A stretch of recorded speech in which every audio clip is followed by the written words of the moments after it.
ក្លារបស់សម្ដេចមហាបវរធិបតីហ៊ុនម៉ាណែតនាយករដ្ឋមន្ត្រីនៃប្រជាណាចក្រកម្ពុជា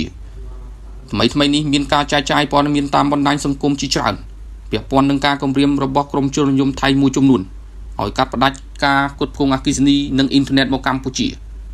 ដើម្បីកុំឲ្យវែងឆ្ងាយនិងបង្កការលំបាកសម្រាប់ភាគីថៃក្នុងការសម្រេចចិត្តកាត់ឬមិនកាត់ឬកាត់ពេលណានោះកម្ពុជាបានសម្រេចចិត្ត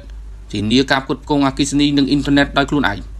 ដោយមិនចាំបាច់ពឹងផ្អែកការទិញពីប្រទេសថៃទៀតទេអាដាមជាវ៉ាន់ដេតរដ្ឋមន្ត្រីក្រសួងប្រៃសណីនិងទូរគមនាគមន៍ទើបរាយការណ៍មកខ្ញុំថាចាប់ពីម៉ោង 12 យប់នេះក្រុមហ៊ុនបណ្ដាញខ្សែកាបអុបទិកឬប្រតិបត្តិការអ៊ីនធឺណិតទាំងអស់នៅកម្ពុជានឹងបញ្ចប់ការទិញអ៊ីនធឺណិត bandwidth ពីប្រទេសថៃដោយសារយើងមានសមត្ថភាពផ្គត់ផ្គង់សេវាអ៊ីនធឺណិតគ្រប់គ្រាន់ដោយខ្លួនឯង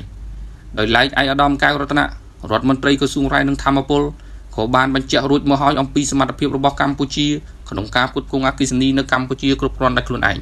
បន្ថែមលើក្រសួងទាំងពីរខាងលើខ្ញុំបានបញ្ជាឲ្យក្រសួងស្ថាប័នរបស់កម្ពុជាពិនិត្យនិងត្រៀមលក្ខណៈជាយថាហេតុដើម្បីដាក់ចេញនៅវិធានការផ្សេងៗបន្ថែមទៀតប្រសិនបើអ្នកមានការគម្រាមកំហែងកាត់ផ្តាច់អ្វីផ្សេងទៀតមកកម្ពុជាផងដែរ